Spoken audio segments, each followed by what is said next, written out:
কতটা লোভনীয় হয়েছে।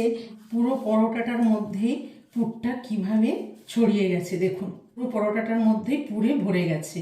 তো এইভাবে একবার অবশ্যই বাড়িতে ট্রাই করুন, এটি খেতে অসাধারণ। হ্যালো ফ্রেন্ডস, মাদার কুক চ্যানেলে সবাইকে স্বাগত।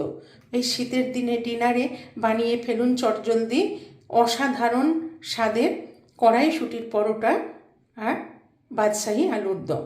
তো চলুন দেখতে থাকুন আমি এই রেসিপি দুটি কিভাবে বানাই। এটি সকালবেলার জলখাবারেও ব্রেকফাস্টেও বানাতে পারেন আর রাত্রিবেলার আর ডিনারেও বানাতে পারেন। তো এই বাদশাহী আলুর দম বানাবার জন্য এখানে আমি দেখুন 500 গ্রাম ছোট নতুন আলু নিয়ে নিয়েছি। আলুগুলোকে আমি একটু চোকলাগুলো ছুলে ভালো করে ধুয়ে রেখেছি। তো প্রথমে আমি গোটা আলুগুলোকে একটু এরকম কাঁটা চামচ দিয়ে একটু ফুটো ফুটো করে নেব, যাতে এর মধ্যে লবণ মিষ্টি ভালো মতন ঢুকে যায়। তো প্রত্যেকটা আলু আমি এরকম ফোক দিয়ে ভালো করে একটু গেথে গেথে নেব, একটু ফুটো ফুটো করে নেব। এখানে একটা বড় বাটি নিয়ে নিলাম। এবার এর মধ্যে দিয়ে দেব পরিমাণ মতন জল, আর এখানে দিয়ে দেবো 1 চামচ লবণ। লবণটা দিয়ে একটু ভালো করে মিশিয়ে নেব জলের সঙ্গে। লবণটা মিশিয়ে নিয়ে এবার এখানে আমি এই আলুগুলো লবণ জলে একটু ভিজিয়ে রাখবো। সব আলুগুলো দিয়ে দিলাম, 30 মিনিট মতন ভিজিয়ে রাখবো। আলুটাকে আমি আধ ঘন্টা লবণ জলে ভিজিয়ে রেখেছিলাম কাঁটা চামচ দিয়ে ফুটো করে। তো এবার আমি আলুটাকে ছেঁকে তুলে নেব আর একবার ভালো করে ধুয়ে নিলাম। এবার এখানে আমি একটা বড় বাটি নিয়ে নিয়েছি, এর মধ্যে আলুর দমের মশলাটা রেডি করে নেব। এখানে নিয়ে নিয়েছি 3 টেবিল চামচ টক দই। এই টক দইটা দিয়ে দিলাম। 1 চামচ ধনের গুঁড়ো, 1 চামচ জিরের গুঁড়ো, 1 চামচ লঙ্কার গুঁড়ো, হাফ চামচ হলুদ গুঁড়ো, 1 চামচ আদা বাটা, 1 চামচ রসুন বাটা, আর এখানে দুটো বড় পেঁয়াজকে কেটে আমি বেটে রেখেছি, এই পেঁয়াজ বাটাটাও দিয়ে দিলাম। আর ছোট চামচের 1 চামচ লবণ। এই সবগুলো দিয়ে আমি ভালো করে মশলাটাকে মিশিয়ে নেব। মশলাগুলো ভালো করে মিশিয়ে নিলাম। এবার এখানে আমি অল্প একটু দুধ দিয়ে দেবো। এই 2 চামচ মতন দুধ দিয়ে দিলাম, কেন মিশ্রণটা একটু ভারী ভারী ছিল বলে আমি এখানে 2 চামচ দুধ দিয়ে দিলাম। দিয়ে ভালো করে মিশিয়ে নিলাম। এবার এখানে আমি আলুগুলো দিয়ে দেবো। আলুগুলো দিয়ে ভালো করে মশলার সাথে মিশিয়ে নেব। আলুগুলো কাঁটা চামচ দিয়ে ফুটো ফুটো করে দিয়েছি, যাতে এই মশলাগুলো ভালোভাবে আলুর মধ্যে ঢুকে যায়। সেই জন্য আমি এগুলো আলু দিয়ে মশলা দিয়ে ভালো করে ম্যারিনেট করে নিলাম। এবার আমি একটা থালা দিয়ে ঢেকে 10-15 মিনিট রেখে দেব। আমি ততক্ষণে যেহেতু কড়াইশুঁটির পরোটা বানাবো আলুর দমের সাথে, এবার আমি কড়াইশুঁটির পুরটা রেডি করে নেব। কড়াইশুঁটির পুরটা তৈরি করার জন্য 1 কাপ কড়াইশুঁটি নিয়ে নিয়েছি। কড়াইশুঁটিটাকে আমি ধুয়ে রেখেছি। এবার আমি একটা মিক্সির বাটিতে নিয়ে নেব, নিয়ে কড়াইশুঁটিটাকে বেটে নেব। এর মধ্যে কিন্তু আমি আদা কাঁচা লঙ্কা কিচ্ছু দেবো না, এমনি বেটে কড়াইশুঁটি বেটে নিলাম। কড়াইশুঁটির পুরটা তৈরি করার জন্য আমি এখানে একটা ভাজা মশলা ভেজে নেব। এখানে নিয়েছি হাফ চামচ মৌরি, হাফ চামচ গোটা জিরে, 3টে শুকনো লঙ্কা, 3-4টে লবঙ্গ, 2টো এলাচ, 2 টুকরো দারচিনি, অল্প একটু গোলমরিচ। এই সব মশলাগুলো দিয়ে দিলাম, দিয়ে আমি একটু হালকা ফ্রাই করে নেব। মশলাটা হালকা করে ভেজে নিলাম, দিয়ে মশলাটাকে একটু ঠান্ডা করে গুঁড়ো করে নেব। এই ফ্রাই প্যানের মধ্যেই আমি 1 চামচ মতো রিফাইন্ড অয়েল দিয়ে দিলাম। তেলটাকে একটু গরম করে এখানে 1 পিঞ্চ মতো হিং নিয়ে নিয়েছি, একটু হিং দিয়ে দিলাম। হিংটাকে একটু ভেজে নেব, নিয়ে এখানে মটরশুঁটি বাটাটা দিয়ে দেব, দিয়ে একটু মিশিয়ে নেব। এবার এখানে স্বাদ অনুসারে লবণ দিয়ে দেব, আর দিয়ে দেবো স্বাদ অনুসারে চিনি। কড়াইশুঁটির পুরটা জলটা অনেকটাই শুকিয়ে গেছে। এবার আমি এখানে দিয়ে দেবো যেই মশলাটা ভেজে গুঁড়ো করে রেখেছি, এখান থেকে পরিমাণ মতন দিয়ে দেব। দিয়ে ভালো করে ভাজা মশলাটা মিশিয়ে নেব। এইভাবে ভাজা মশলা একবার দিয়ে দেখবেন, এটি খেতে ভীষণই টেস্টি হয়। কড়াইশুঁটির পুর একদম রেডি। এই পুর দিয়ে কচুরিও বানাতে পারেন। পুরটাকে ঠান্ডা করে নেব, ততক্ষণে আমি পরোটার ময়দাটা মেখে নেব। এখানে আমি একটা বড় বাটি নিয়ে নিয়েছি। এই বাটির আমি 1 বাটি ময়দা নিয়ে নিলাম, আর 1 বাটি আটা নিয়ে নিলাম। আমি আটা ময়দা দুটো সমান সমান দিলাম। 1 বাটি ময়দা, 1 বাটি আটা। এবার এই ময়দার মধ্যে 1/4 চামচ চিনির গুঁড়ো দিয়ে দিলাম, আর স্বাদ অনুসারে লবণ দিয়ে দিলাম। চিনির গুঁড়োটা দিলে এই পরোটার টেস্টটা খুব ভালো আসে। লবণ মিষ্টিটা ভালো করে একটু শুকনো আটা ময়দার সঙ্গে মিশিয়ে নেব। নিয়ে এখানে 2 চামচ মতো রিফাইন্ড অয়েল দিয়ে দেবো। 2 চামচ মতো রিফাইন্ড অয়েল দিয়ে ভালো করে আমি আটা ময়দার সাথে মিশিয়ে ময়ামটা দিয়ে দেবো। ময়ামটা খুব সুন্দর করে দিয়ে দিলাম, মুঠ হয়ে গেছে।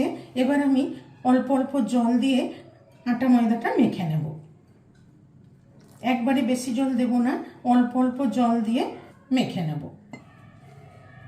আটা ময়দাটা মেখে একটা ডো মতো মেখে নিয়েছি। এবার একটু ভালো করে ঠেসে মেখে নেব। খুব সুন্দর করে মেখে নিলাম। আমি কিন্তু খুব বেশি শক্ত করিনি, একটু নরম নরমই মেখেছি। পরোটা বা কচুরির আটা ময়দা মাখলে একটু নরম নরমই মাখতে হয়, তাহলে পরোটাগুলো বেলতে সুবিধা হবে। এবার আমি খুব সামান্য একটু তেল হাত করে নেব। খুব সামান্য একটু তেলটা বুলিয়ে এবার ঢেকে রেখে দেবো 10 থেকে 15 মিনিট মতো। ততক্ষণে আমি আলুর দমটা বানিয়ে নেব। এবার দেখুন, সব মশলা দিয়ে আলুটা যে মেখে রেখেছিলাম, এবার এখান থেকে আমি আলুগুলো ছেঁকে তুলে নেব। শুধু আলুগুলো নিয়ে নেব। সব আলুগুলো আমি ছেঁকে তুলে নিলাম। এবার আমি এই আলুগুলো একটু আলাদা করে ভেজে নেব। আলুগুলো আগে ভেজে নেবার জন্য আমি গ্যাসে একটা ফ্রাই প্যান চাপিয়ে 2 চামচ মতো তেল দিয়ে দিয়েছি। দিয়ে এবার আমি আস্তে করে এখানে আলুগুলো দিয়ে দেবো। আলুগুলো দিয়ে একটু নেড়ে মিশিয়ে নেব। নিয়ে একটু ঢেকে দেব। ঢেকে আলুগুলোকে একটু লাল লাল করে ভেজে নেব। আলুটাকে একটু অন্য গ্যাসে দিয়ে ততক্ষণে আমি মশলাটা কষিয়ে নেব। সেই জন্য গ্যাসে একটা কড়াই চাপিয়ে 3 টেবিল চামচ রিফাইন্ড অয়েল দিয়ে দিয়েছি।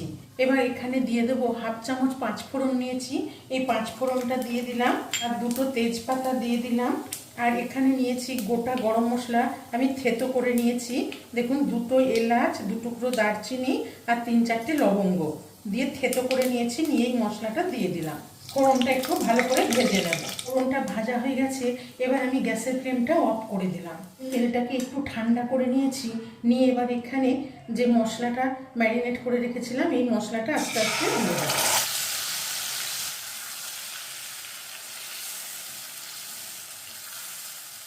মশলাটা দিয়ে ভালো করে নেড়ে নিলাম।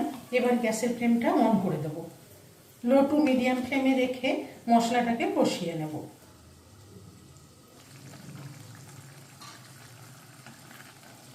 মশলাটা ভালো করে কষিয়ে নিলাম। এবার এখানে যে আলুগুলো ভেজে নিয়েছি লাল করে, এই আলুগুলো এখানে দিয়ে দেবো। আলুগুলো দিয়ে ভালো করে একটু নেড়ে মিশিয়ে নেব। দিয়ে মশলার সাথে 1-2 মিনিট একটু কষিয়ে নেব। খুব সুন্দর করে কষিয়ে নিলাম। মশলাটা কষানো হয়ে গেছে। এবার এখানে আমি বাটি ধোয়া জল দিয়ে দেবো। আমি এখানে বেশ খানিকটাই জল দিয়ে দিলাম, কেন কি আলুগুলো একটু সেদ্ধ হবে, সেই জন্য আমি এখানে আলুগুলো ডুবে যাওয়া পর্যন্ত একটু জল দিয়ে দিলাম। এবার এখানে দিয়ে দেবো স্বাদ মতো আরও 1 চামচ লবণ, আর দিয়ে দেবো স্বাদ মতো চিনি। লবণ চিনিটা দিয়ে ভালো করে একটু নেড়ে মিশিয়ে নেব। ফুট ধরে গেছে। এবার আমি ঢেকে কিছুক্ষণ ফুটিয়ে নেব, আলুগুলো সেদ্ধ হওয়া পর্যন্ত। দেখুন কি দারুণ হয়েছে। আর আলুর দম একদম গা মাখা মাখা হয়ে গেছে। আলুগুলো সেদ্ধ হয়ে গেছে, কত সুন্দর আলুগুলো সেদ্ধ হয়ে গেছে। নতুন আলু দিয়ে বাদশাহী আলুর দম একদম রেডি। এটি যে কোনো কিছুর সাথে এই আলুর দম পরিবেশন করা যাবে। এটি রুটি, লুচি, পরোটা, নান, পোলাও যে কোনো কিছুর সাথে এই বাদশাহী আলুর দম সার্ভ করতে পারেন। এবার আমি আলুর দমটা নামিয়ে নিয়ে পরোটাগুলো তৈরি করে নেব। আটা ময়দাটা মেখে ঢেকে রেখেছিলাম 10-15 মিনিট। এবার হাত দিয়ে একটু ভালো করে মেখে নেব। খুব সুন্দর আটা মাখাটা রেডি হয়ে গেছে। এবার এখান থেকে কিছুটা করে নিয়ে লেচিগুলো তৈরি করে নেব। একটা লেচি তৈরি করে নিলাম, সব লেচিগুলো কেটে নিলাম। এবার লেচিগুলোর মধ্যে কড়াইশুঁটির পুরটা ভরে নেব। এবার একটা লেচি নিয়ে আমি আস্তে করে এরকম ঘুরিয়ে ঘুরিয়ে একটা বাটি তৈরি করে নেব। নিয়ে এখান থেকে কিছুটা পুর নিয়ে নেব। কিছুটা পুর দিয়ে আস্তে আস্তে মুখটাকে ভালো করে বন্ধ করে দেব। বন্ধ করে দিয়ে এক্সট্রা আটাটুকু কেটে নিলাম। নিয়ে ভালো করে হাত দিয়ে গোল করে নেব। গোল করে একটু চ্যাপ্টা করে নিলাম। একটা লেচির মধ্যে আমি পুর ভরে নিলাম। এবার আবার একটা এখান থেকে লেচি নিয়ে নেব, নিয়ে ওই একইভাবে একটা বাটি তৈরি করে নেব। নিয়ে এইভাবে পুরটাকে ভেতরে রেখে বাটিটা আস্তে আস্তে বন্ধ করে গোল করে নেব। সব লেচিগুলোর মধ্যে পুরটা ভরে নিলাম। এবার পরোটাগুলো বেলে নেব। এখানে একটা লেচি নিয়ে আস্তে আস্তে চাপ দিয়ে বেলে নেব। খুব সুন্দর একটা পরোটা বেলে নিলাম। এবার আবার একটা পরোটা নিয়ে হালকা করে একটু আমি ময়দা ছড়িয়ে নিচ্ছি, নিয়ে এইভাবে আস্তে করে বেলে নেব। আবার একটা পরোটা বেলে নিলাম। এবার এটাকে উঠিয়ে নেব। এইভাবে প্রত্যেকটা পরোটা আমি বেলে নেব। সব পরোটাগুলো বেলে নিলাম। এবার পরোটাগুলো ভেজে নেব। পরোটাগুলো ভাজার জন্য গ্যাসে একটা ফ্রাই প্যান চাপিয়ে দিয়েছি। দিয়ে এবার এখানে আমি একটা পরোটা দিয়ে দেবো। যে পরোটাটা এক পিঠটা হয়ে গেছে, এবার এক পিঠটা উল্টে দেবো। পরোটাটা দু পিঠটাই আমি সেঁকে নিলাম। দেখুন কি সুন্দর ফুলে উঠছে। এবার এখানে আমি দিয়ে দেবো তেল। এবার তেল দিয়ে আস্তে করে পরোটাটা ভেজে নেব। দেখুন কত সুন্দর ফুলে উঠছে পরোটাটা। এই পরোটাটা উল্টে পাল্টে তেল দিয়ে ভালো করে ভেজে নিলাম। এবার পরোটাটা উঠিয়ে নেব। এবার এখানে আবার একটা পরোটা দিয়ে দিলাম। এই পরোটাটা এক পিঠটা সেঁকে নিয়ে এবার উল্টে দেব। পরোটাগুলো কি সুন্দর ফুলে উঠছে। এই পরোটাটাও দু পিঠটা সেঁকে নিলাম, নিয়ে আবার এটার মধ্যে তেল দিয়ে ভেজে নেব। দেখুন কড়াইশুঁটির পরোটা কি সুন্দর ফুলকো ফুলকো হয়ে যাচ্ছে। এই পরোটাটাও ভেজে নিলাম। এবার এটা উঠিয়ে নিচ্ছি। আবার একটা দিয়ে দিলাম। দিয়ে এইভাবে প্রত্যেকটা পরোটা ভেজে নেব। প্রত্যেকটা পরোটা কিভাবে সেকার সময়ই ফুলে উঠছে। এবার এর মধ্যেও তেল দিয়ে পরোটাগুলো একইভাবে ভেজে নেব। ফুলকো ফুলকো কড়াইশুঁটির পরোটা একদম খুব সুন্দর তৈরি হয়ে গেল। এটাকেও নামিয়ে নিচ্ছি। এবার আমি গরম গরম আলুর দম সার্ভ করে নেব। এইভাবে একবার এই বাদশাহী আলুর দম বানিয়ে দেখবেন, এটি খেতে ভীষণই টেস্টি হয়। আলুর দমটা সার্ভ করে নিলাম। এবার আমি পরোটাগুলো সার্ভ করে নেব।